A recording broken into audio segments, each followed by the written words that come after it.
Это просто невозможно поверить. Просто я не могу в это поверить. Ну, может. Все. Всем здравствуйте, меня зовут Олег Новиков, и сегодняшняя история про кошечку по имени Пимпа. Сразу хочу предупредить, что эта история закончилась хорошо, поэтому не переживайте. Почему так назвали ее Пимпа? И просто потому, что она была очень маленькая и очень забавная. Хотели поменять ее на другое имя, но так ничего и не придумали. Но неважно, в общем, будет Пимпа. Эта история началась вечером. Мы, как обычно, гуляли с Нордом, и в одном из районов мне показалось, что я услышал плач котенка. Этот дом, который недавно построили. Рядом с ним небольшой пустырь, какая-то площадка со стройматериалами. Мы перешли с Нордом на другую сторону дороги и подошли к дому. Я включил на телефоне звуки маленьких котят. Иногда маленькие котята слышат своих и откликаются. Но это не всегда работает. И в этот раз это не сработало. Все было тихо. Мы прошли несколько раз около дома, обошли его вокруг, но все было тихо. Наверное, мне все-таки показалось. Мы никого не нашли.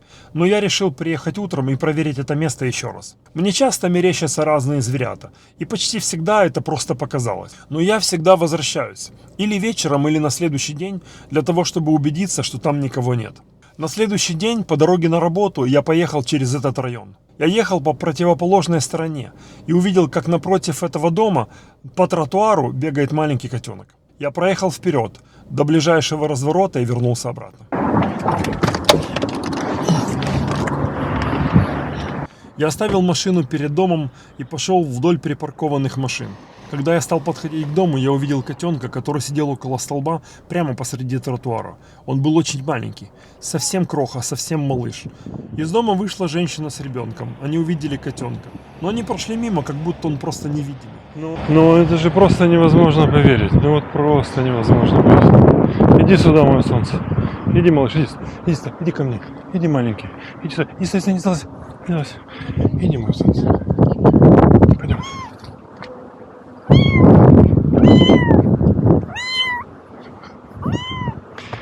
Это просто невозможно поверить. Просто я не могу в это поверить. Ну, может. Все. Ну вот объясните мне, люди, как такое возможно? Ну, как такое возможно? Ну, просто чтобы я понял. Просто чтобы я понял. Мама с ребенком вышла, котенок на улице. Сколько народу прошло здесь. Я просто не могу поверить. Я просто не могу поверить. Ладно. Нет, малыш. Все будет хорошо. Пойдем домой.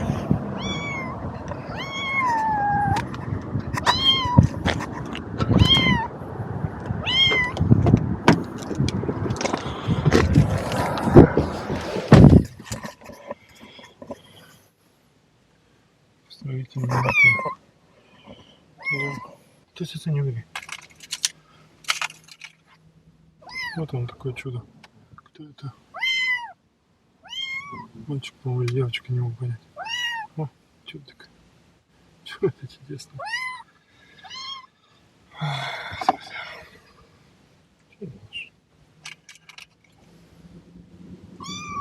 Если мне покушать тебе дать, сейчас я тебе дам покушать. Я сзади есть еда. Сиди.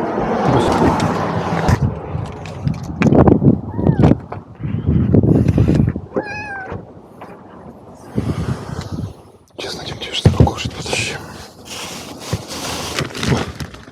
Пошел. Вылазь, пошли. Мне не дает злазь, поехали.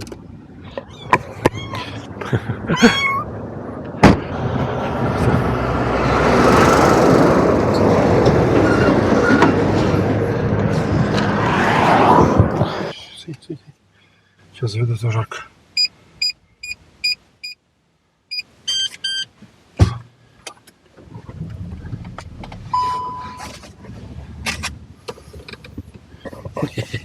Такой вот деловой, уже грязный в чем-то.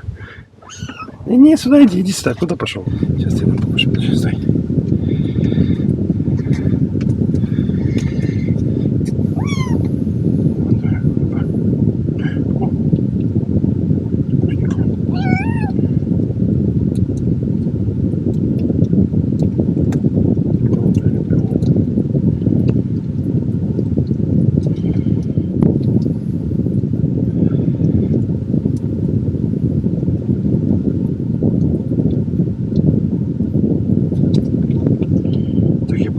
ждать не буду, взял ногу. Сейчас куда хватит. Я потом еще не переживаю. Хорошо, сколько хватит.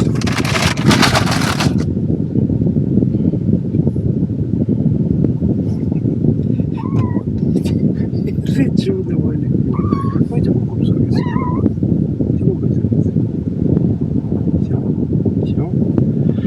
Все, поехали домой.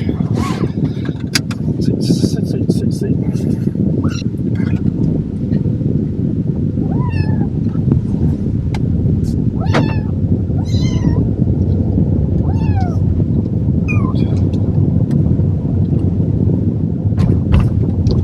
Ай, господи, куда ты полез? Ну, туда не надо залазить. Давай, спустимся.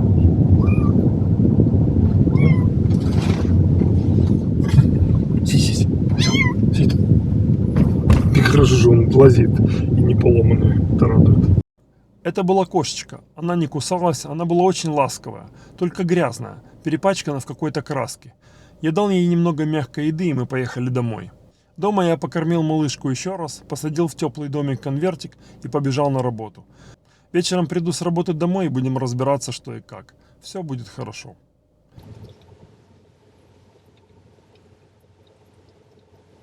Вечером мы искупали котенка, отмыли краску с ушей. На котенке несколько ссадин, небольшой порез на задней правой лапке, ну и, конечно же, куча паразитов. Но самое главное, что она не поломана. Удивительно было то, что уличный котенок, этот маленький кошачий ребенок, был такой ласковый. Вечером мы с Нордом вернулись на это место еще раз. Вот это место, там, где я утром забрал котенка. Сейчас вечер. Пришел посмотреть. Может, есть еще котята. Ну, вряд ли, конечно, но я пришел посмотреть. Взял Норда с собой. Заодно и погуляем. Пошли, пойдем. Идем искать еще котят.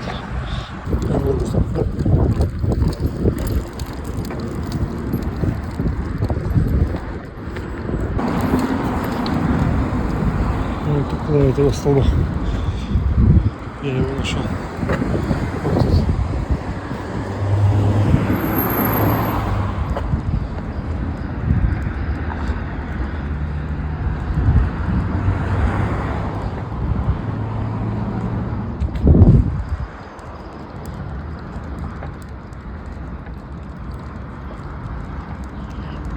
Сейчас включим мяуканье и посмотрим. Может, отзовется. Ну, я не думаю, что здесь был кто-то еще. Включил на телефоне.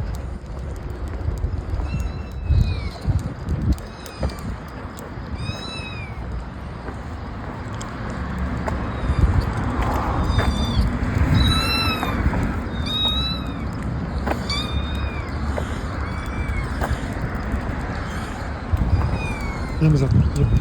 Не наверх. Вот.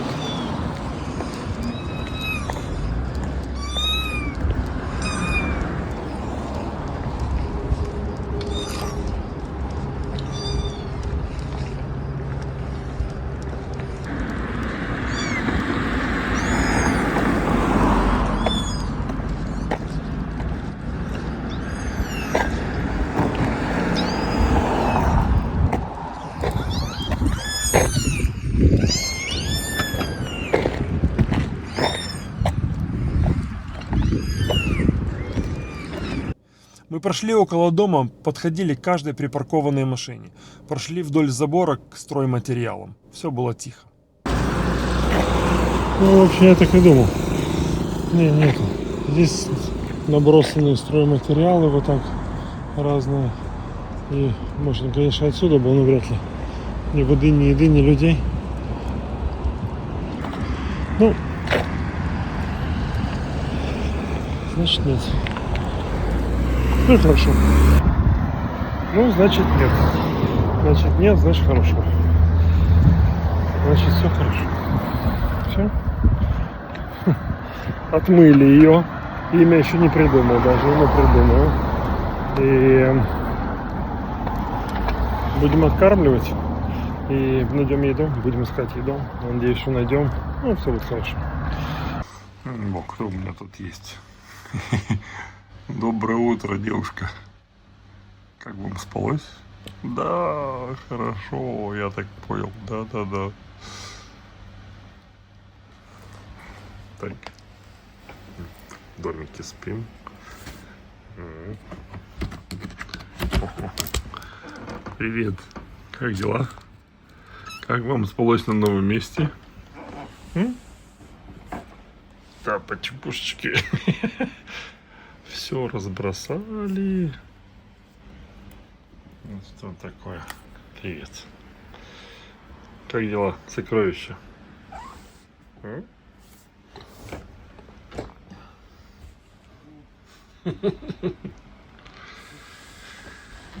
Привет. Вот оно чудо. Сразу играться, сразу баловаться, сразу. Правильно.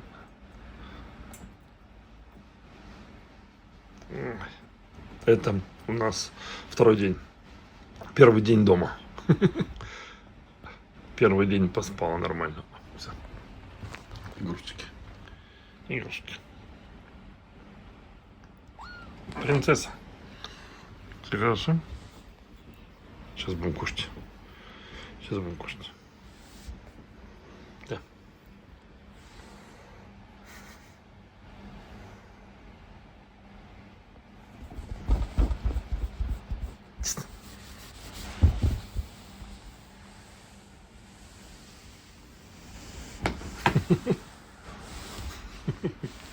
Нападаешь? Нападаешь? Да.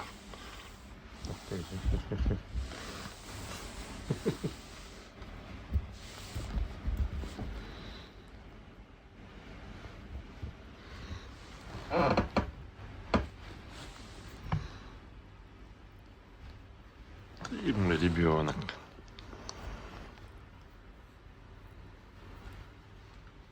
Маленькая Пимпа очень интересовалась Нордом, и он тоже за ней все время следил.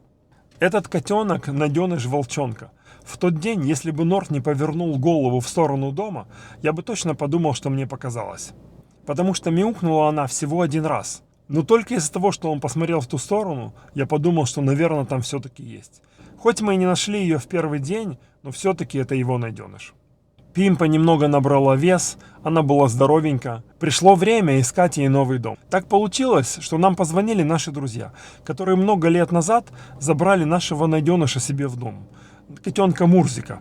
Замечательная семья, они очень хорошие и добрые люди. Позвонили и рассказали, что у них есть знакомая, которая очень хочет котенка. Сказали, чтобы мы не переживали, и они будут ей помогать и рассказывать, что и как нужно делать. Я доверяю всем тем, кто забрал кусочек нашего счастья в свой дом, наших найденышей.